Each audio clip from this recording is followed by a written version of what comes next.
Diagnostiquée d'un cancer de côlon il y a quelques mois, Madame Marie-France Kibuila, veuve de son état et mère de 4 enfants, a besoin d'un soutien financier pour continuer de vivre et prendre soin de ses enfants. Approchée, elle nous raconte les débuts de sa maladie. Depuis le mois de juillet l'année passée, 2021, ma préparation à ça, aux gens au sel. Ok, au sel, au cantique, les sel, au monde maquillé bimi. La moindre permanent, non, faut ça va l'examen. L'accueil dans un hôpital, encore, on va dire que suivre un gars comme si j'avais l'hémorroïde. Parce que ça, les hémorroïdes. On a changé la séance, mais on a appliqué le suppositoire et belé. Toujours maladie recyclatée, ça maquillé ça toujours. Donc quand on a que ça de trop, non, ça il faut trop dangereux. De tout ça qui dirigeait, recherche, de trouver que par docteur Patrick qui a 50 ans, un spécialiste dans le problème il y a colon. Et on a examiné ça, à titre de la coloscopie. Dans la coloscopie, on a dit que on a la masse dans l'intestin, et ça qui me balait, mon corps, il y a mon cœur, bakata qui est très monnaie. Bon, après ça, le docteur habite sur la IRM scanner. Bon, Goloko est là qui était au moment qui va prendre ça scanner. 2 mois et demi peut-être.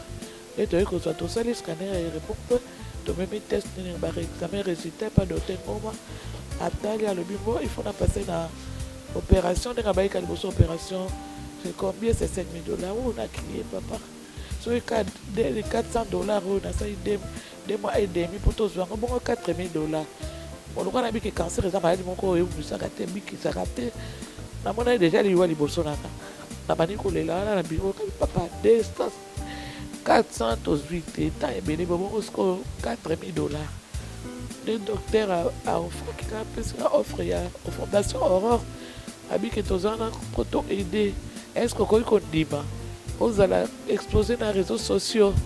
Nathalie Vina, la santé n'a pas de prix. Nathalie Orgueil, Nathalie Soni, Nathalie Batou n'habité. Soni Kotika, la Rana Rokufa. Justement, Nathalie qui offre à la Moko. Il y a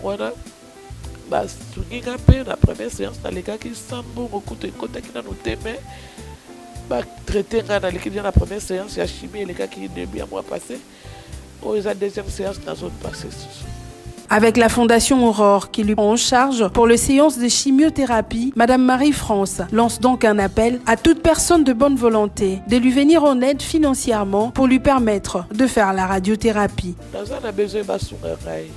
Au moins ceux qui vont soutenir beaucoup et côté, qui sont là $1 pour pas motiver pour $1 sur 1000 personnes et comme ça déjà un mandat comme ça. Mais $1 sur votre bâtiment et qu'on et pour la deuxième séance, c'est qu'on sera sous radio chimiothérapie. Voilà déjà un peu plus cher. Alors, ceux qui vont soutenir, il y a la radio chimiothérapie, voilà, qu'on diminue masse pour évoluer. Moment, il y a plus de chances, 90% de guérir. Donc, si on va soutenir rapidement, on a la chimie, radiothérapie, voilà. C'est ça, ça va tout le monde, tout le monde, mais on va aider, on va résister. On va voir la vidéo, on va voir les Bolsonaro, on va soutenir. Non, c'est obligatoire. Et ça, spontanément, ça m'aide à toucher mes thèmes à la barre, à toucher la fondation, on va mettre, on va besoin d'aider.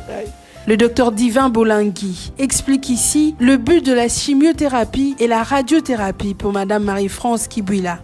Donc, comme vous le savez, Madame Marie-France a été diagnostiquée d'un cancer du rectum depuis le mois de juillet de l'année passée.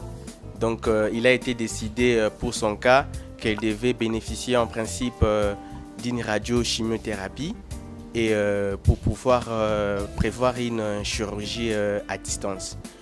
Donc là, présentement, elle n'a pas encore commencé les séances de radiothérapie. Et pour limiter l'extension de la maladie, une chimiothérapie néoadjuvante a été proposée et cette patiente a déjà bénéficié de sa première séance de chimiothérapie et la deuxième séance de chimiothérapie est aujourd'hui en cours. Donc elle aura la troisième séance de chimiothérapie au bout de 3 semaines. Donc grâce à la fondation, elle a pu bénéficier de ces 2 séances, mais il faudra rappeler que la radiothérapie est toujours de mise pour le cas de Madame Marie-France.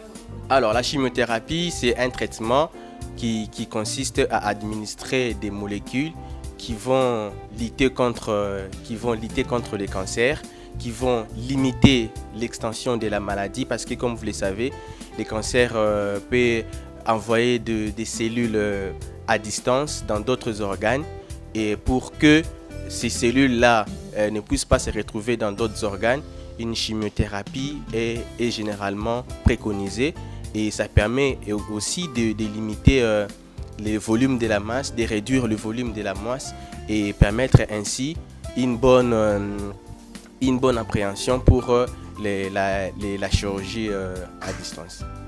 Alors, le but de la radiothérapie pour les cas de Madame Marie-France, comme vous le savez, donc d'abord ça sera pour diminuer considérablement le volume de la tumeur et ainsi permettre une bonne résection chirurgicale à ces moments-là. Mais en même temps, si elle a des douleurs, elle a encore des sangs dans les selles, la radiothérapie permet également de diminuer la fréquence des rectorragies, de diminuer les sangs dans les selles. Pour le docteur Esther Kibambé, la Fondation Aurore a fait un pas certes, mais beaucoup reste à faire pour sauver la vie de Madame Marie-France, car elle a 90% de chances de guérir si tout le monde mettait la main dans la pâte. D'accord, Madame Marie-France, c'est notre nouvelle patiente au sein de notre programme ELICA. Alors, ce qui a été prévu pour elle, c'est une prise en charge globale, comme il se fait pour tous nos patients ELICA. Mais là, la première approche, c'est la prise en charge médicale parce qu'elle en a vraiment besoin. À ce stade où elle a 90% de chances de guérison. Donc, ce qui est prévu, c'est de faire une radiochimiothérapie concomitante afin de la permettre d'avoir une chirurgie pour enlever la masse et lui donner toutes ses chances de guérir. Par rapport aux finances, Madame Marie-France est une veuve mère des 4 enfants qui n'a vraiment pas les moyens de se prendre en charge. Le scanner qu'on lui avait demandé de réaliser après le diagnostic lors de la coloscopie lui a pris à peu près 4 mois pour ne fût-ce réaliser ce scanner qui lui a coûté $400.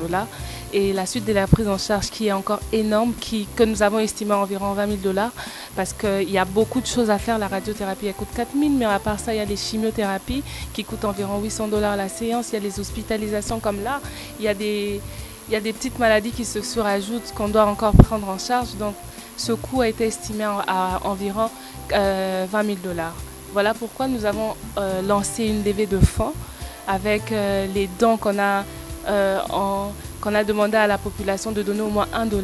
La population congolaise, elle est énorme. Si chacun de nous se décide de donner $1, on aura assez de moyens pour prendre en charge notre maman Marie-France. Oui, nous confirmons que, en tout cas, d'après la science, d'après les dernières recommandations, à ce stade, son cancer, il est localisé. Elle a 90% de chances de guérison. Si je donnerais un conseil à la population, c'est que le cancer colorectal et même du rectum, il existe. Beaucoup dans la population ont ce cancer mais se font soigner comme faisant une maladie hémorroïdaire. C'est le cas de maman Marie-France qui a fait à peu près 1 an dans un hôpital où on pensait que ses saignements c'était les hémorroïdes. Le conseil que je donnerai à la population, vous voyez les sangs dans les selles, vous avez des douleurs abdominales, vous avez 20 ans parce qu'il y a des cancers qu'on diagnostique même chez les jeunes, mais plus pour la population qui a plus de 40 ans, faites-vous examiner par un gastro-entérologue.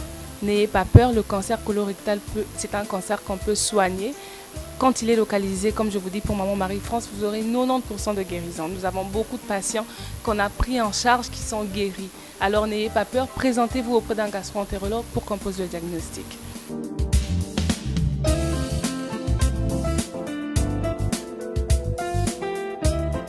Pour maman Marie-France, je demande à la population de la soutenir. C'est une maman, elle a 60 ans, mais elle est jeune, elle est pleine de vie. Vous la rencontrerez, vous serez heureuse de partager même 5 minutes avec elle. Elle a de l'amour, de la gaieté à transmettre. Alors, ne fût-ce que pour ça, je demande à toute la population congolaise de participer, de donner $1. Si nous tous nous unissons nos forces, avec $1, nous pouvons sauver et gagner la vie de maman Marie-France. Notons que le cancer colorectal ou cancer du côlon rectum est le 3e cancer le plus fréquent chez l'homme après ceux de la prostate et du poumon et le 2e cancer le plus fréquent chez la femme après celui du sein.